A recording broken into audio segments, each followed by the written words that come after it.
jump in. First off, I'm super grateful and honored to have you guys in this discussion. So thank you guys for choosing this presentation. I'm all warmed up and ready. Just did 2 of them in Fiesta 6, so ready to rock. But I want you guys to know I'm super grateful for you guys joining and taking time out to be a part of this discussion. I want to positively change your life today, and that's my main goal. Thank you. So today we're going to be talking about how to create a culture of employee and customer retention. My name is Sean Kelley. I'm known as the car biz coach in our industry, but really I'm a father of 3 awesome kids, a husband of 18 years. I'm also a special operations combat veteran and the #1 best-selling book author of The Visitor. And I just, within the last week, super excited to announce my newest book, Learn to Coach, Learn to Lead, which you can pick up from my booth.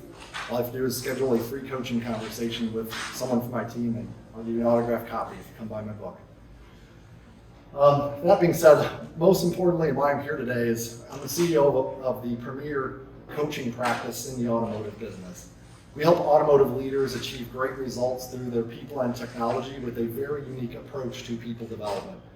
We have a top-down and grassroots approach, and as such, we get to really take a peek under the hood of the inner workings of your dealership, your service department, and your management team, and each individual on your team. So we get to really kind of take a peek under the hood on what their thought process is and their mindsets, and we get to help develop these growth mindsets and help people grow as people. And we believe that when you grow your people and the individuals on your team love coming to work every day, they're going to be more productive.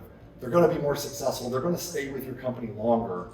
And today's presentation is going to help you guys clarify how does culture impact both employee and customer retention and how to build a culture of that. Second, you're going to learn how to leverage the motivation requirements and success perception to retain your people and your customers as a leader. And thirdly, you're going to be able to develop retention through your leadership routine. Hey Keith, what's up, man? Keith's awesome. Through your day-to-day activities and your leadership routine. So those are the 3 takeaways you're going to have. And it was very humbling after the last few presentations. Several people stopped me and they were like, no one's talking about managing a store like this. No, this is like different, and in a good way. And I want you guys to leave here thinking totally different about the way you lead and manage your people in a good way. So this is a very common saying. A lot of us have heard this statement. It's a quote from the famous Peter Drucker. He's an executive, and he said, "Business goes where it's valued and stays where it's appreciated." How many guys do agree with that statement? Fair enough. So I bolted on a little 3-word sentence to that. So do employees. Employees are no different. They also go where they're valued and stay where they're appreciated. But the word valued is so vague and nebulous, so I'm going to help crystallize that with you guys later. This will be the overarching theme for today's content. And I've got a real dealership group case study to share with you guys where you can see the impact of this. So we'll start off with some stats. About 2.5 years ago, we started working with the fixed ops department in this 4-store group. And since then, they've had 2 consecutive year-over-year 125% plus increases in their customer retention. And customer retention is kind of the bedrock for your business's future. Without customer retention, what do we have? You know the saying, sales sells the first car and service sells the rest. You guys agree? Raise your hand if you agree with that statement. Okay. So retaining our customers is critical for us to be able to sell cars in the future. And now, but what about customer retention? What's the benefits to it? Like, let's say we drive it up. How does that affect profit and things like that? We're going to talk about that as well. But this is this dealer group's case studies around this, and if you look at it, they're above the region in every range. But 1-year customer retention, they're over 90% in this report. But I think about 3 months ago, we saw a report where they were at like 106% retention, which means they're not only retaining 100% of their customers within the first year, but they're also taking retaining 6% from their competition. And then look at this 3 to 7 and 8 to 10 year retention numbers. Keep in mind, when 2.5 years ago, these guys were bottom in every category in their region, and now they're over 45% in the 8 to 10 year customer retention mark. I think it's Stellantis as a whole, about 8%. And where do most of your customer pay tickets, your highest profit RO tickets, where do they come in? Right over here. So if we can drive up both the short-term and the long-term retention, what will happen to our dollars per RO, our profit? What you're looking at here is their average profit. When we started coaching about 2.5 years ago, they were just under $200 per RO, and now they are consistently over $400 per RO. So the money is real and the impact is real, but moreover, everyone loves coming to work even more because they have relationships with their customers. Their customers trust them. They don't get attacked by their customers all the time, which a lot of service advisors we coach, we hear they're frustrated with the engagements, the type of engagements they're having with their customers right now. And people that, when you have a relationship with someone and you can't deliver due to a part or something along those lines, they're gonna give you a little more leeway and they're gonna give you a little more latitude and they'll be okay with things not going perfectly every time. And that's what it's all about. It's about helping you guys get these results and love what you do even more. And if I asked everyone in this room, okay, if you were gonna drive up your customer retention, what's 1 or 2 ways you'd go about doing it? Probably about 20 people in here. How many different answers do you think we get? Right? Okay, that's one way to do it. What else? How else would you? Who would do something different than the atmosphere? Some people say, I'll do an outbound BDC. Some people say, I'll increase my marketing budget to retain. There's 1,000 different ways to skin that cat. And in a 50-minute presentation, I can't teach you all of them. You know what I'm saying? But there is one commonality with dealers, service departments that have high retention, is they also have high employee retention. At least that's all the car motivator dealers we coach. That's what we're finding. And of all the car motivator dealers we coach, we only have one that still needs to hire techs at this point. And we've only been working with them for about 90 days. So I blame it on that, but we're getting there with them. But most of our clients, they retain their people. These guys are no different. They haven't lost a service manager or service advisor or anyone in a long time. But if you want to build a culture of retention, you have to be very intentional about it. It does not happen on accident. And we're going to talk about how to build a culture of retention intentionally. First, you got to meet Steve. Steve, the service advisor. They're going to love Steve. He's also taller than me, Dean, for the record. Big guy. So when we started working with Steve, we were giving him observational coaching. That's where you watch someone playing the game and you try to help them improve how they play. Steve was at that point was the lowest earner dollar per RO wise. But Steve, we've since, if you saw that report earlier, you saw that he is actually now earning $418 per RO, which is great. So Steve actually, he was checking in a customer, and it was a lady. She hadn't been there in 2 years. And he said, "Hey, I see you haven't been here in 2 years. Thanks for coming back. Where have you been going?" And she said, "Been going to the Jiffy Lube by my house." He's like, "Oh, okay, cool. Well, welcome back." And he kind of walks off to get a VIN number, and the coach working with him is like, "Hey," so he asked the customer, "Hey, what's been getting in the way of you coming back here?" And she said, "Well, can I be totally honest?" He's like, "Yeah, please do." And she said, "Every time I was coming in here after I bought the car, there was a different advisor. And it's really hard to have a relationship with someone you trust. So it is kind of like 30 minutes drive. There's a Jiffy Lube by my house, so it's more convenient. I can get it done faster and it's cheaper. Not the brand we want to establish as a whole, right?" So she shared that with us, and that reinforces the fact that if we can retain our employees and they can establish relationships with people, that they're more likely to trust us and come back to us and stay with us. And in any engagement, whether it's with your customers or whether it's with one of your employees, you're either building them up, making things better, or you're destroying. This is the mindset that we've got to adopt as fixed ops leaders, okay? There's no gray area, there's no in between. You're either building or destroying.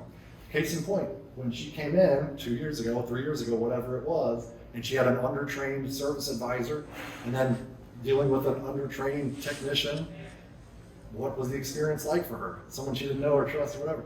What happened? She ended up going to Jiffy Lube. In that engagement, we destroyed the relationship, and she chose to go elsewhere. How many of you guys have direct reports? You have employees that report to you. You're a manager of some sort. Raise your hand, please. Okay, a lot of managers in here. Good. It's no different with your employees, my friends. In every engagement with your employees, you're either building or eroding. Have you ever left a conversation with one of your employees just feeling drained and exhausted, like you just pushed a broken down train up a hill and you're like, "Oh, that didn't go." Think about what happened, building or destroying there. Destroying, that's right. So what I want for you guys, I want for you to have the best engagements with both your customers and your employees so we can build them and get to the point where we love coming to work every day and we can't stop the success. And I'm going to show you guys how to do that. So check it out. There are 4 elements that we can do to intentionally start building a winning culture. But before I tell you the 4 elements of a winning culture, I'll give you a quick story that kind of reinforces this and sets the stage. I'm from Missouri, and we've got this river it's a big river, and it's literally called the Big River. And we used to swim in it when we were kids. In retrospect, it wasn't the safest thing to do. But, you know, you're raised in the 90s, that's how your parents treated you. So there's no helicopter parenting back then. So we go to the river. I got a little brother. I'm 12 at the time or so. He's 8 years old, 4 years younger than me. He runs down to the stream, jumps in, and it's not a stream, it's kind of a raging river at this point. And I see him kind of swim out, and then he goes underwater. I'm like, holy crap, I gotta save my brother. So I run out there, I dive in after him, and like literally and I feel the undertow, and it's sucking us under. Luckily, I was just tall enough to feel the bottom, and I could kind of push him up above water. And as I'm doing that, he's gasping for air, and then I start to realize, holy cow, I can't breathe. I let him go, I swim to the top, I gasp for air. We do this back and forth for what seemed like an eternity, but it was probably just a few minutes. Then all of a sudden I catch a glimpse downstream. I'm heading towards a bunch of limbs. It looked like there was a tree that had fallen in the water. I'm like, we gotta grab onto this tree. So we grab onto this tree and we're gasping for air and we pull ourselves out of the stream, thank God. And I'm like, okay, I catch my breath. I'm like, I gotta get my bearings. Where am I? And I look across the river to see if my parents are there. And I'm like, wait, they're not there. Where are they? And I look upstream and my family's running our way, but there were tiny little specks. And they're running. We were so far downstream at this point, couldn't even realize it. And the reason I tell you guys that story is because your business culture is no different. Either no matter what, you have a business culture. Whether you build it intentionally or not, you have a business culture. It's a culmination of the values and belief systems of everyone on your team. And it's there, okay? But if you don't build it intentionally, it might suck you out and it spit you out somewhere where you don't want to be. So these are 4 ways that you can start to build a winning culture of retention. And the first way is communication. And what I mean by communication should be positive and impactful. It should flow freely throughout your department, from parts to service and advisors to techs, and it should flow freely. And when I say positive, what I mean is people should welcome communication. Even if I'm correcting and I'm challenging someone because their performance is low and I'm trying to make them better and I've got to have a difficult conversation, if communication is being done right, they're going to see it as positive. They're going to want that communication. They're going to be like, man, my boss is pouring into me right now. This is awesome. Even if it might sting a little bit. When I say impactful, communication needs to be impactful. I believe the highest form of communication is when people take action. Why else are we communicating? But there's 7 layers you have to get through to get them to take action in any engagement. I'm hearing, but are you listening? Exactly. Now, even if you're listening, what if they don't understand? Yes. And even if they're hearing, listening, and understand, what if they still won't take action if they don't agree? And if they hear, listen, understand, and agree, they still can't do it if they don't have the goals, ability. If they don't have the ability to do it, they won't take action. And then they have to want to do it and need to do it. And if all of those boxes are checked, they will take action. I promise you that. So communication has got to be positive and impactful. Second off, alignment to the direction of the company. Does everyone know where your bus is going, and are they excited to be on that bus? Clarity around expectations. Without clear expectations, people make up their own. And finally, value of people. I said it earlier, I'll say it again. When people feel valued and appreciated, and when they're skilling up, and they're learning the right things, and they feel like they can grow with you, and they know you care about them, they're going to be more productive, and it's going to make your company more successful. So those are 4 ways. Let's double click on each one. I'm going to give you guys some of my favorite tools in my tool belt for each one of these areas. So first is communication, and that's a picture of just before the war started. I was over there building some. These are the Iraqi soldiers we were training. Hey, I don't smoke anymore for the record, but I thought this looked funny with the turban, so I'd show you guys. But recruitment statement. Okay. In the first 5 seconds of any engagement, people pick a side. They're either going to battle you because they feel like they're being attacked, and they put up their defenses, and they're like, let's go. Or they're going to join your cause to achieve a common objective. And that's why I call it a recruitment statement. How do we build an army? We can't win a war without a one woman, one man army. So how do we build one? We got to recruit people to our side. That way we're aligned around a common objective. So I'm going to teach you guys how to do this. Let's come up with a real world example. I need you guys to think of one person that you need to have a difficult conversation with, whether it's performance, someone on your team that you need to have a coaching convo, you need to help them improve their performance or something along those lines. And you don't have to say their name. Okay, what you got? What's your name? John. John? Okay, John, thank you for sharing. John, what's the situation? I've actually got a group leader in the shop. Great worker, a lot of attributes, but very condescending to people around him. People are kind of getting tired. Valuable employee. They're condescending. Helps everybody, but even when he's helping them, people still don't want to talk to him from time to time because he's condescending. Okay. I have the same guy. Okay. Good one. Okay. We all have one. This is great. All right. Let's just hash it out right now. I love this. This is good. All right. So good. So they're being condescending. And what's the negative outcome this is creating for them? I'm teaching you guys how to craft a recruitment statement to get buy-in, by the way. Go ahead. So what's the like even with service advisors, they'll have a situation they need his involvement in to expedite a repair or take care of a customer or whatever. They'll come to myself or to my service manager and say, listen, can you take this to him? And I don't even want to talk to him. It's a breakdown in communication because people are avoiding. Don't want to communicate on that level. Okay, so it's hurting. What is that costing him? Well, it actually is starting to jeopardize his position. Like he's So literally lose his needs job. to see it come around. Yeah. Wow. Okay. And now the par for the course approach, not to say you would do this, okay, but would be like, hey man, you quit being a jerk to people. No one wants to talk to you, and you're going to get fired. What's going to happen, right? Putting up the defenses. That won't work. Right. It won't work. Right. So we got to get buy-in. We need to. So here's what you do: you take all the negative outcomes and you flip it on its head. What's the with him? What's in it for me if I was him? Okay. What's the with him if he changes his ways? What positive outcome would be created? Well, he'd probably have less stress because he kind of stresses himself out, really. Okay. So less stress, more enjoyable work. Also, you mentioned it, he would get to keep his job long term. Yeah. So all you do is you take the negative outcomes, you say, if they change, what would they gain? Okay? And then you add what I want for you to the front. Write this out. What I want for you is. What I want for you is you take the negative outcome and ask them, if they change, what would they get out of it? What's the positive outcome? Add what I want for you to the front of it, and then to the back, add, is now a good time to talk about this? Some ways, is now a good time to talk about this? Some ways to accomplish this. So a recruitment statement for this, we'll call him Bob. The recruitment statement for Bob would be, Bob, what I want for you is that you're able to keep your job here long term, and I want for you to have less stress, enjoy coming to work even more, and remain on the team long term. So you see what I did there? Is now a good time to talk about some ways to help you accomplish that. What's going to happen to the buy-in versus the other way? See, now Bob knows that I have his best interest at heart and I care about helping him accomplish something that he would want most.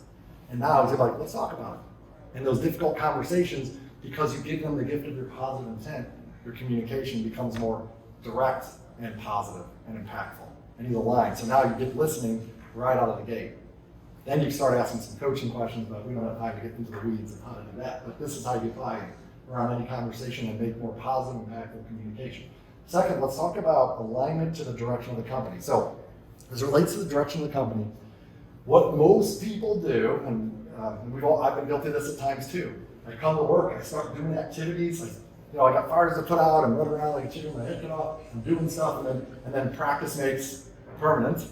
So those activities become my behaviors, my habits, and then that gives me my results.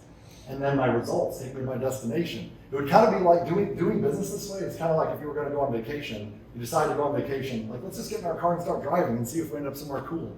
You might end up somewhere awesome like Florida. You could end up in Ferguson, near where I live. You don't want to end up there. But the point is you've got this way of doing things. And people that come to work, and think about this, doesn't matter if you're a player. You could have the top performing shop or parts department in the country. But if you're coming to work and you're just doing stuff, are you really growing? You're living inside your comfort zone at this point. So what do the high performers that stretch their comfort zone? Have you guys, by the way, have any of you guys heard this? Growth doesn't happen inside your what? Growth does not happen in here. So if you're just doing this, you're living in your comfort zone, you can't grow. So what do high performers do to grow?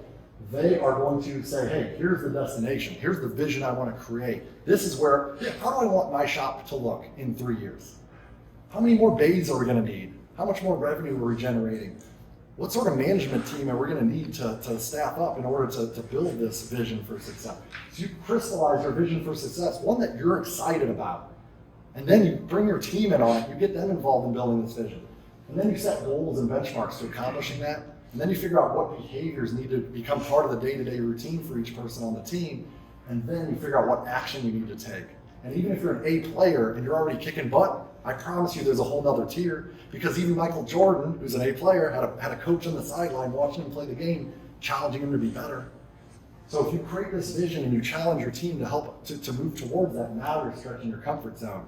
And that's where you get your growth.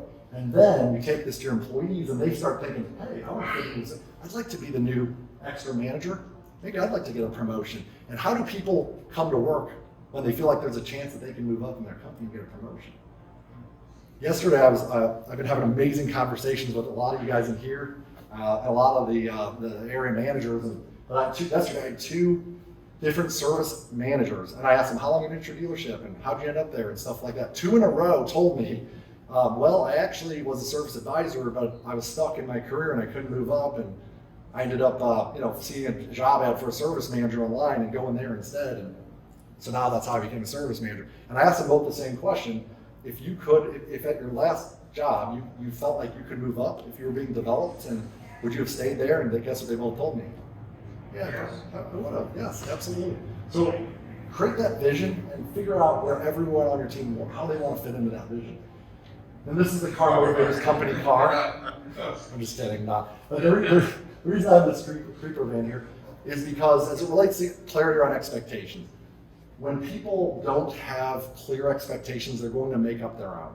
And usually their own expectations are not good. They're not good for you, not good for them.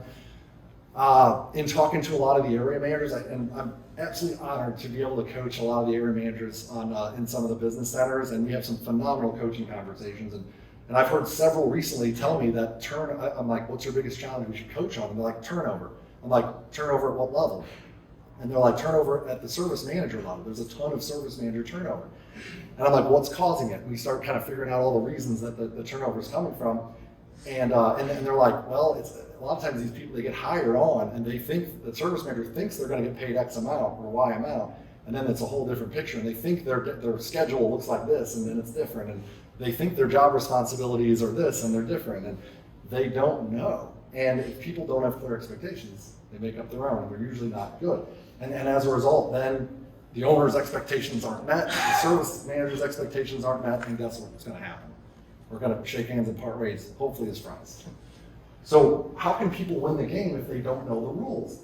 And the same dealer group that this case study is all about, we start, so this is Justin and I, Justin, my director of fixed ops coaching guy. Say hi to Justin back there if you don't mind.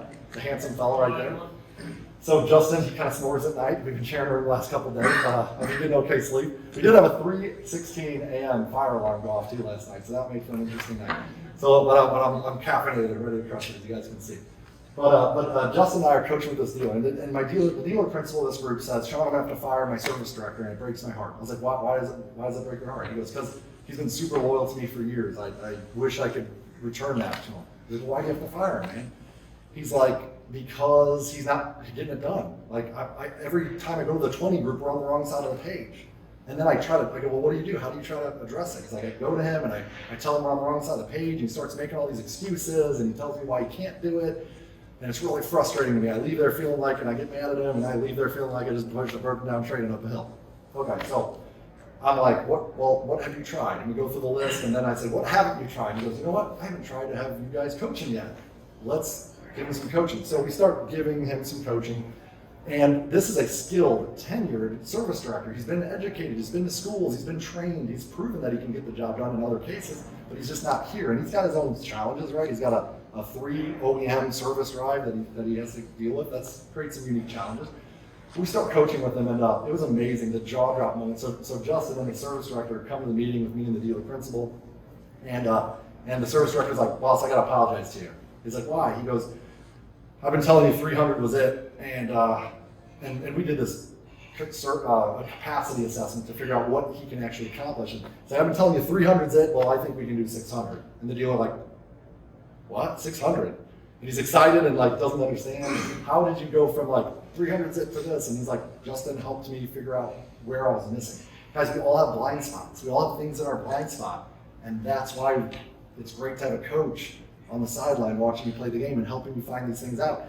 And by finding out his blind spots and then Justin collaborating with him and his team and coming up with a plan and setting goals, now the service director is confident that they can more than double the business. So we sit out with the dealer, we get on the same page. Now the dealer says, okay, when are you going to accomplish that by? They come up with some deadlines, and then they're all on the same page and they're all excited about moving forward. And the dealer has supported the service director since then.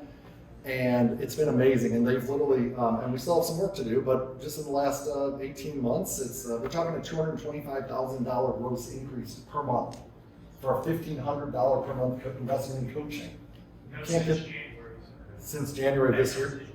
This year? Yeah. So since January of this year. So you can't win the game if you don't know the rules, and we got to make sure that those are clearly defined as it relates to expectations.